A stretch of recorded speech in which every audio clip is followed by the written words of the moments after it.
Welcome back, guys. Today we're going to start our college football predictions week one.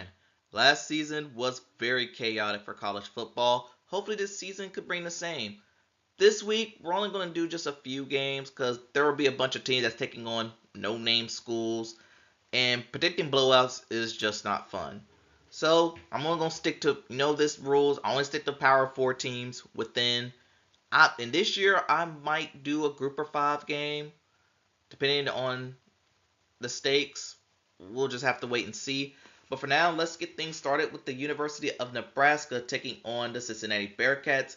This game will be played in Arrowhead Stadium, home of the Kansas City Chiefs, the three-time AFC champion KFC Kansas City Chiefs. Nebraska, they won a bowl game last year, what feels like the first time in I think 7 or 8 years they won a bowl game. And as for Cincinnati, it's year three of the Power Four experiment, and so far things have not been going well for Cincinnati at all. Ironically, now I just thought about it. Travis Kelsey plays for the Chiefs. He comes from the University of Cincinnati. Yeah, he'll probably be at this game. But as for a winner goes, I'm gonna lean towards the University of Nebraska. I am pretty high on them this year, and I think they do have a better squad than Cincinnati. Just me. But if Cincinnati were to win, oh boy, just brace yourselves for that. And now we're on to the Friday slate, which we have the Georgia Tech Yellow Jackets taking on the Colorado Buffaloes. Georgia Tech, last year they had a I think they had a pretty good season. I know it didn't end the way they wanted to, losing to a bowl game against Vanderbilt, losing into like 8 overtimes to their in-state rivals, the Georgia Bulldogs. But hey, they beat undefeated Miami. And this year, I do think Georgia Tech has a lot of momentum coming in. Same can't be said for Colorado, which again they too had a good year last year, but they lost their biggest reasons on why things went good. Shador Sanders, Travis Hunter, they're gone to the NFL. And even though Colorado got the Liberty quarterback, they still haven't named him the starter for the season. Deion's going to keep that on a low profile. And because of that, I know a lot of people think Colorado's going to win. I'm actually going to lean towards Georgia Tech to take the road victory. I think they're going to surprise a lot of teams this year, and hopefully they could feed off from last year's momentum. And now we got the Auburn Tigers taking on the Baylor Bears. Auburn, in a similar situation to Cincinnati, the last couple of years have not gone well for them. And I know last year they missed out on bowl play, which is definitely a no-no in Auburn standards. But they did get Jackson Arnold from Oklahoma, and Hugh Freeze. We know this is his last chance. He either going to show up or get fired.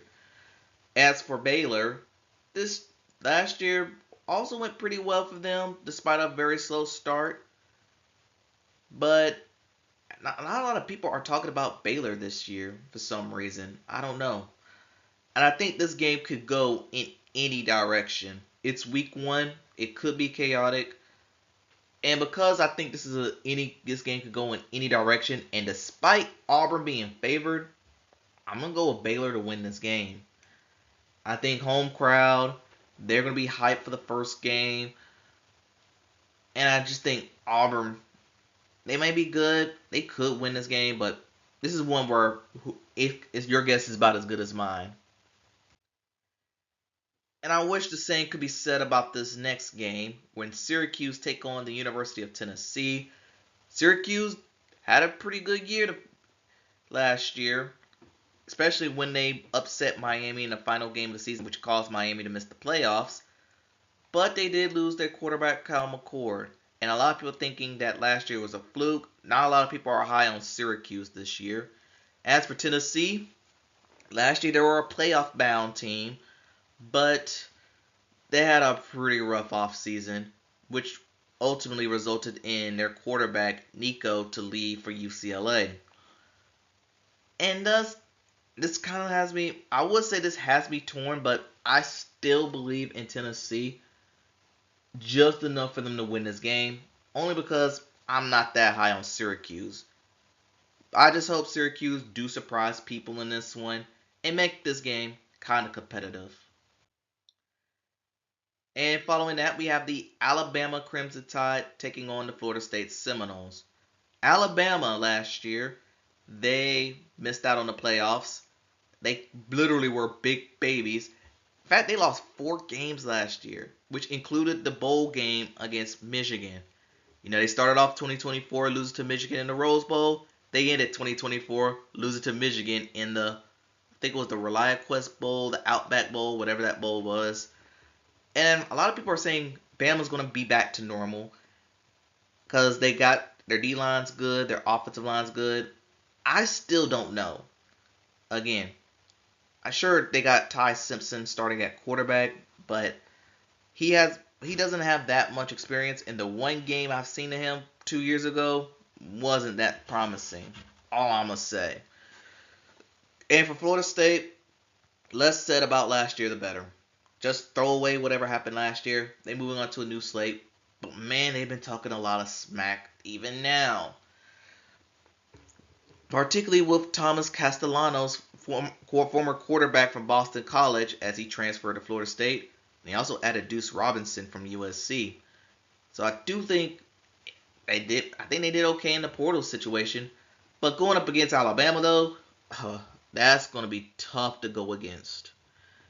Even if I have more unknown questions about Bama than you think, I still think they can mop the floor with Florida State. But I do think it's going to be a little competitive. I do hope for that. And then we have the Battle of the Tigers, where LSU will be taking on Clemson. And LSU was pretty much a typical LSU year, where they were good, just not good enough for playoffs. And Clemson, they actually made the playoffs at the very last minute, but were one and done by Texas. Everyone's saying this year Clemson is going to have a squad since they finally did the thing. They finally invested in the portal. And this game being in Death Valley, yikes. 2 Tiger teams, two teams that call both their stadiums Death Valley. Yeah, there is some bad blood there. And given that this is Brian Kelly we're talking about, and he is terrible in week 1 games, I got Clemson winning this one. And they got the home crowd backing them too. If Clemson loses this game, let me just say I'll be very, very surprised. And then rounding up the night, we got Saturday night slate. We got the Utah Utes taking on the UCLA Bruins. Utah was injured to all hell and back. I think they played like their 5th-string quarterback when the season ended, which ended on a high note against UCF.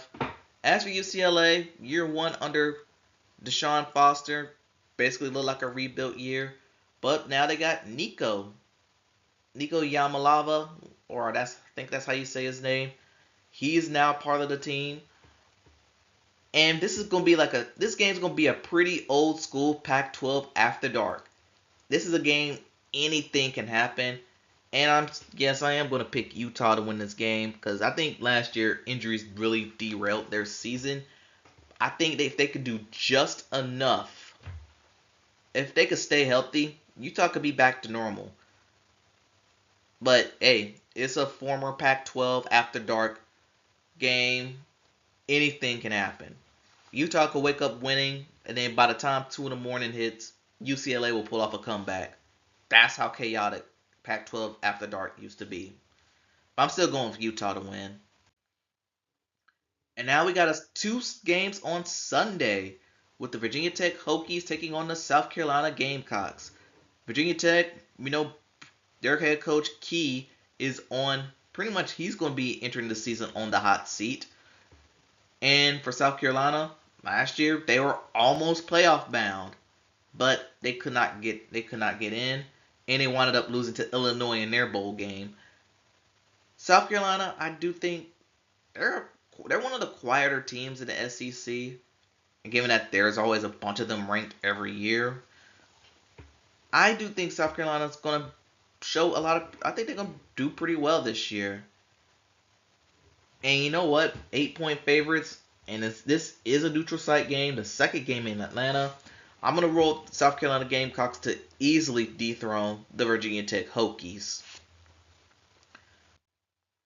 And then rounding up that Sunday night, we got the Notre Dame Fighting Irish taking on the Miami Hurricanes. It's a battle of Catholics and convicts.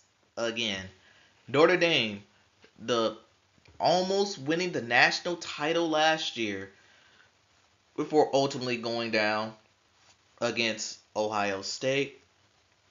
As for Miami, they fell apart in the end. Started off undefeated, then they lost to Georgia Tech, then they lost to Syracuse, which caused them to miss the playoffs, and then they lost to Iowa State after Cam Ward basically sat out the second half. And now they got Carson Beck as their quarterback.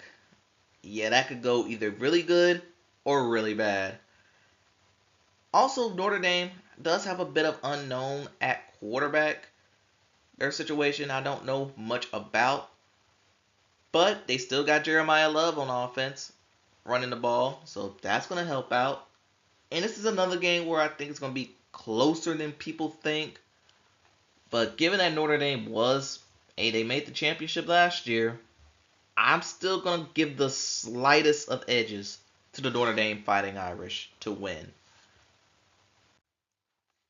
And then rounding up Monday night, Labor Day Monday, we have the TCU Horned Frogs taking on the North Carolina Tar Heels.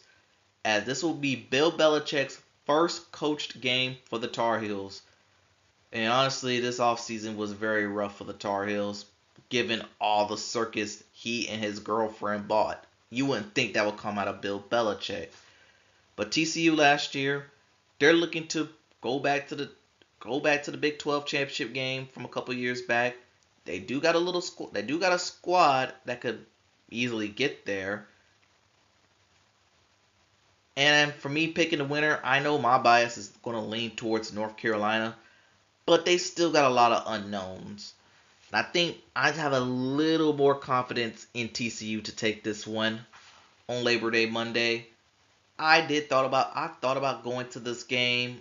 I'm probably not gonna go. I'm going to another Carolina game later on this season. I'm still gonna roll with TCU to win. Because Tar Heels this year, it could be either really good or really bad. And finally, the game of the week. A rematch of the Cotton Bowl Classic of last year. We got the number one ranked Texas Longhorns taking on the Super Bowl champions, defending national champions, the. Yes, for this season, I'm only referring to Ohio State as the. So, Texas. Last year, y'all know Texas came up short against that Cotton Bowl game, but they come entering this season as the number one ranked team, most of it by Arch Manning, which he only had a few games played. And he started a few games last year. They went well, but again, this will be the first full season we could see what he can do. A lot of us been waiting 2 full years of this. Meanwhile, for they just won the national championship game. They're the defending champions. They still bringing back Jeremiah Smith, who is probably the best offensive player in college football. Now their quarterback, they have this guy named Julian Sayin. I've heard good things about him, but he's gonna face a tough battle going up against the number one ranked team. And wow, they're actually favoring Ohio State in this one. Maybe it's because they're at home and the bettors are finally realizing that this could go in any direction. But I'm going to lean towards the University of Texas to win this game. And I do want to close the predictions by saying this. As all of us knows, this will be Lee Corso's final college game day appearance this week. His final prediction will be the Texas and Ohio State game. For 3 decades, he's blessed. We've been blessed by his appearances on this show, donning his headgear pick of the week. And for him to be on television at 90 years old, that is a feat in all of its own. So as best as we say, thank you, Lee Corso. Thank you for making college football fun. making the sport what it is today. Thank you, Blessing, for your presence. Enjoy your long overdue retirement.